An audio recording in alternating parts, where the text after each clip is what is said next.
Hi Ultimate Gardeners, welcome back to the Ultimate Gardening channel. My name is Emmanuel Arcet, well known to be the Ultimate Gardener. Come join me in becoming an Ultimate Gardener day by day. So in today's exciting sprouting video, we have David the Good again in another video. And yes, it's the same day, we just wanted more content. So that's what we're gonna do. Right, I don't wear this shirt every single day. And so we're gonna have a quick garden tour of his original food forest right here. This is the house he originally This is where I grew up. Yeah. And so this is where we're gonna go ahead and tour up because all his expertise started off here. And we have a whole bunch of things that are similar when we were talking about our recent videos. So let's go ahead and do it. So actually where we're standing right now, you can see this is a patio. This is where my original garden was. And my sisters put a patio here. I mean, this was the edge. My dad and I made this little edge and there's a garden right here. So this is a sitting area now, but Mama Garden has expanded to the rest of the yard, so it's okay. This is a black sapote tree. It's also known as chocolate pudding fruit. And I got this tree, oh man, this has been 12, 13 years since we planted this tree. And it's really happy, it's really beautiful. It's related to the persimmon, except the fruit, when you cut it open, it's kind of like chocolate fudge. When it gets soft inside, it's like, or like pudding. Yeah. It's like pudding, you can eat it with a spoon. So this tree, I had seen it before and I had tasted one at somebody's house and I said, man, I gotta grow that. And so I grew this one and it's produced a lot of fruit for us. I have a tree at home that's called the ice cream bean. Oh yeah. I have one at Inga. home. Yeah, I have. Those are wonderful and they grow fast. And they fix nitrogen. Yes. That's why I got it, mainly for the nitrogen and because when I heard cotton candy and I heard vanilla ice cream. It's good. It's good. Has it fruited for you yet? No, it's a small plant. Okay, you should do it good money, but it's It'll grow. It'll grow. All right. So as we come through here, right through here, I just stuck bananas in every corner that I could get. My mom wants to leave like a little space for the grandkids. My mom has 28 grandchildren. So the grandchildren are very important. And when we first put this in, she didn't know if she wanted the backyard to become a food forest because she said, where will the children play? She's like, what are the children gonna play? And then after the food forest was planted, finally my dad and I, we kind of conspired against her and we planted the backyard. Then the children started playing through it. My mom called me a while later and she says, you know, the children love playing around all the fruit trees. They love going and hiding in the shade and picking flowers and eating fruit. So it turned out okay. But if you're worried about that, I mean, what's better? There's fields all over the place. Yeah. How many forests are there in South Florida that you can go play in? It's kind of cool. So as you come around the corner, there's not much to see. When we get to here, this tree, I was 15 when I planted this coconut. You have to stare right into the sun to see it. But it was a tiny little one. This was the first tree I planted back here when I was 15. And that was the only tree I was allowed to plant for like another 16 years or so. So this is one of my favorite views right here. Yeah, I just put a little Julie mango in here. People are afraid, like, if you plant a mango, it's gonna get 60 foot tall. Yep. But if you prune the center of it out, you can keep a mango like 8 foot tall. Yes. And people are scared, like, oh, if I cut it, I'm gonna kill it. But if I don't cut it, it'll get 3,000 feet, you know, and I won't be able to grow anything. Nah, you can just cut the center of it out. Yep. I cut the center out of this one a couple of times. And it's not that big. Ours at home is like... Oh, if you leave them alone, they're like an oak tree. Yeah, it didn't produce no mangoes for us this year. Like 1 year it did fantastic, and then the other year skipped this year? Goodbye. Yep. Yeah, my in-laws tree skipped this year too. It's like a whole bunch of... It's just up and down. It was weird weather. Right here. So here we got Turk's cap. They have edible blooms. Yep. It's very aggressive, so you can cut it down and it'll grow back. And you cut it down and grow back. I remember I had Turk's cap. It got really big and I had to take it out. I'm like, you're so pretty, but you gotta go. It's not like the best edible in the world because you can only eat the flowers on it. The rest of it's kind of a little rough to eat. Yeah. This is Artichoke, Sarpus androgynous. This is from the tropics, and this is a good green. Very similar to moringa. You just strip the leaves off and you can cook them. Yep. Put them into your... I like them in scrambled eggs. Yeah, at my old job, she called it the peanut butter the plant because it like at first taste it does have a little bit kind of like bit of the peanut taste afterwards. It's kind of interesting. Look how beautiful this orchid is. I have to show. My favorite. I know this climate, you just hang orchids on the trees and they live. Yep.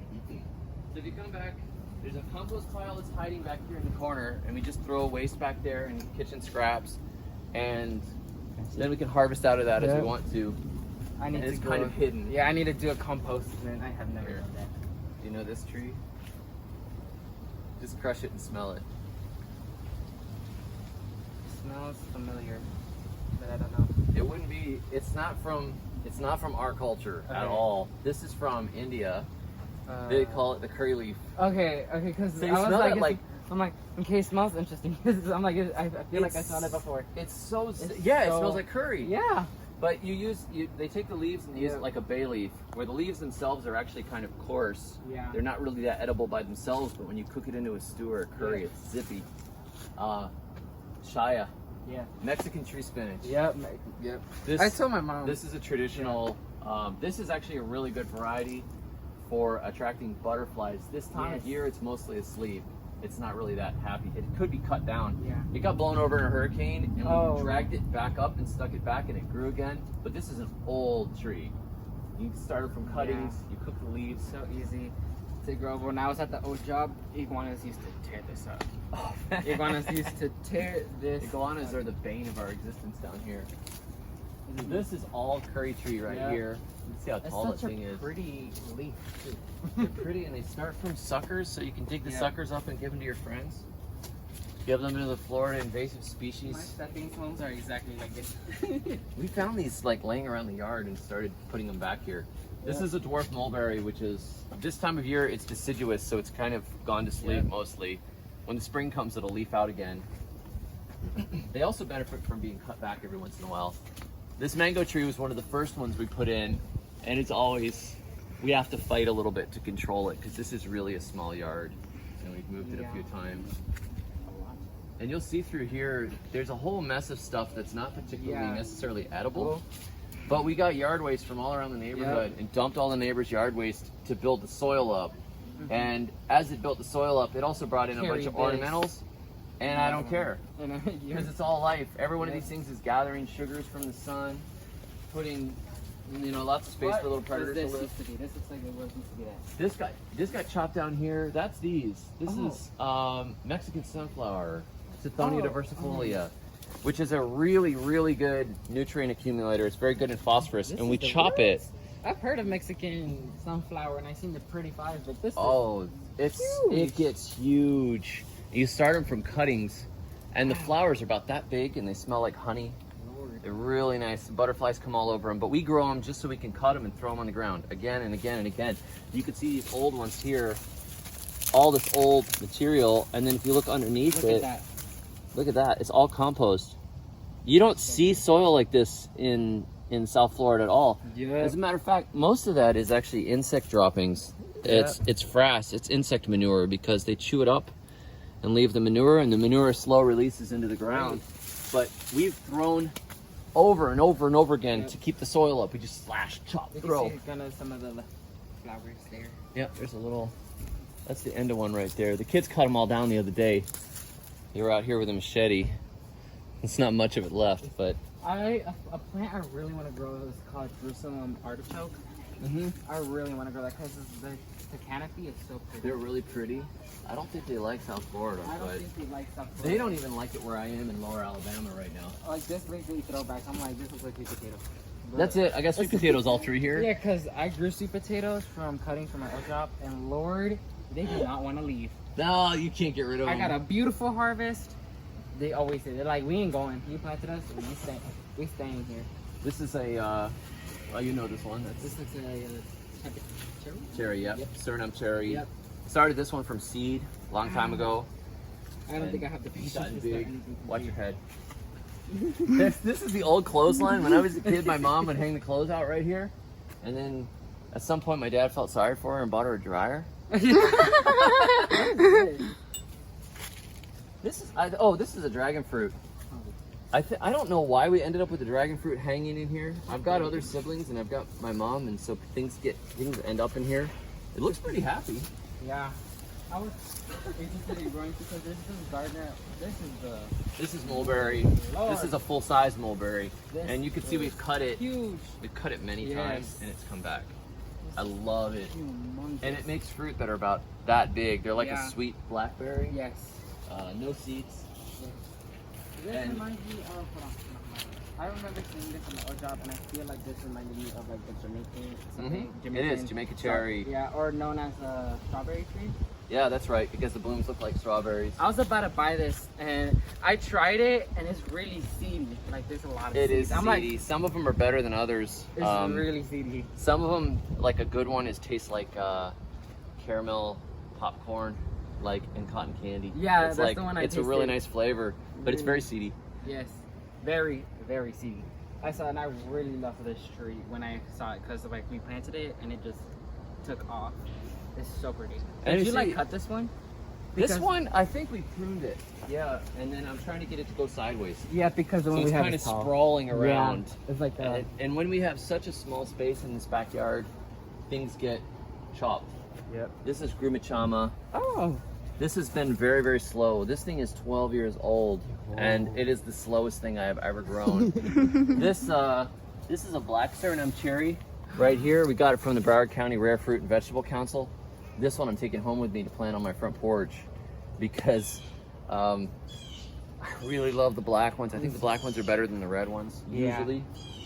I'm growing like a Barbados at home. Oh, that's a good one. And that- yeah, that's a good cherry. It did not want to stop. Some of them fruit almost year round. Yep. This tree, this is the one Starfruit. that we talked about in our last video. Yep. This is Starfruit. $35 I spent for the tree. Once it started growing, after the roots reach the water table here, like after the first 2 years of taking care of it, basically you don't have to take care of fruit trees hardly. Yep. Except to keep them pruned or whatever you need to do. But I love how the tree branches are so graceful. It's a very Yep. feminine tree. Like a I weeping think. tree. It just kind of weeps and goes sideways, and then the fruit hang on it like Yep. they're like Chinese lanterns hanging from it. If you ever lay down underneath and look up through it as That'd the be sun like is a- setting, it's just like lit up Right. yellow fruits all over. When I went to a pool party and I saw one of these trees, I described it as like a Christmas tree because the canopy was so pretty, and then you saw like the It's got Tree. ornaments on it. exactly, and it was so bright. I was like, that's so pretty. One of my absolute favorites. What are these? This is a different variety of Mexican tree spinach, but again, this time of year, everything's kind of sleepy. You gotta wait until it gets the June and July, you can't hardly keep up with stuff. Are in these here. amaryllis? Yeah, these are, Type yeah, of amaryllis? it's a lily. And my grandma had them growing in her yard, and my mom transplanted them over here to remember Yeah, I them. want to do a And we bed have to like weed this. around them again. Don't film it too close. And then we got our moringa tree. Yep. Super healthy for you. There's a seed pod right there. You know, I was dying when the neighbor of ours, their neighbor that's in front of them, literally chopped down the moringa tree and threw it away. And they were like begging him. They're like, "Give it to me, give it to me." When They didn't even budge. when the apocalypse happens, those people will die, and we will all be justified. There was a soursop that was planted across the street from here by a friend of mine from Puerto Rico, and he grew it. His wife had cancer, and he would treat it with the leaves and stuff, and it would make these big, beautiful fruits. Such a rare fruit. The leaves sell for like $1 a piece for medicine. The next guy moves in. He chopped it down, and he put this garbagey little plastic shed from Walmart out there. I'm like, do you realize you just cut down a tree that makes like $1,000 of value a year? Yep. No, he doesn't. Some know. people don't even They have no take idea. in consideration how I know. valuable these trees. Back here, there was a yam, a true yam, growing up the side of this tree, and I just remembered it. These are the roots. This is Dioscorea alata. These little Those are the roots roots. grow on the vine, and if you plant them, they will make a Oh, so big, this big. is the yam you were talking This is about. it. Yeah, these are true yams, and they'll make a great big root beneath the ground. I'll give these to you. Yeah. Down here, you can see this is a multi-year one. Here's the one of the newer vines, and then this is a big old vine right here. Let's see, it's going around this corner. It's making more roots on the vine. Look at that. Wow. That's Dioscorea alata. It's called the greater yam. But down here, there will be a root. This is the time of year that you dig them up. I have no idea how. But Woo. there's one piece. And that right there, That reminds me of the sweet potato for sure. yeah, these are, if you're living in South Florida, you want to plant true yams. They're like the easiest So root they to grow start here. like this? Yeah, you can take this one home and cook it. It's a starch. It's a lot like a Wow. white potato, but that's only a piece of it. There's more of it in here. So, wow, it's beautiful. Banging with kids. Oh my gosh, it goes underneath these rocks too. Lord. So this top part of it here, this was last year's root. It digested last year's root and it grows a new root. It's a perennial, it grows back year after year. Looks like a so raisin. when you need to eat it, you just dig it up at the end of the year. And if I stick that piece back in the ground, it'll grow again. I love sustainable gardening. Oh yeah, it keeps going. Keeps going. Here's another piece right there. And These kind of look like coconut. Yeah, sweet potatoes. yeah, this is very starchy. It's not sweet. It's like a white potato. So anything you would use a white potato for, You would use you this. could use the yams for. You can't eat them raw. You gotta cook them. They have a little bit of oxalic acid in them. All right. Needs to be cooked first. Like in what way? Boil or like? Yep, just boil it. Oh my goodness, this thing just keeps going. I'm telling you, sweet potato days. I'll put up a video so y'all can see my old sweet potato days. My hands were sore after that. Here we go. Lord! Wow. Okay, Nice. so there's one piece, two piece. Let's see, so that's Three three pieces all from there. one plant. Right there, that's probably 3,000 calories or so. Because I dug one that was 29 pounds. It was about like this. And it was epic. These are a lot. And Yeah. they're huge. And you could cut these into pieces and grow more. Or you can plant the aerial roots that are hanging all over the place. Some of them are real small, like this one. And then there were the So bigger you could ones. grow them by these as well. Yep, you just plant these. These are like seeds. The next year they'll make a root that's about that big. Unless you feed it really well, then it'll get bigger. And then in the next year after that, it'll digest that root and it'll build an even bigger root. And it'll just keep doing that every year. And sometimes they'll get like multi-root colonies that are just massive, and it takes no So you work. I recommend stuck these- pieces in the ground and ignore them. So where would we plant these? Can we plant them on like a tree? Yeah, plant them alongside a tree anywhere that they can climb. Nice. Look at this. There are invasive varieties of yams and there are non-invasive varieties of yams. These have never really spread much. Yep. They just like to hang out Look here at and grow this. back. This is so big. So you working for the entire thing? One of my favorite. Yeah, unless you want to see a couple of trees I put in the front yard. Yep. We can do that.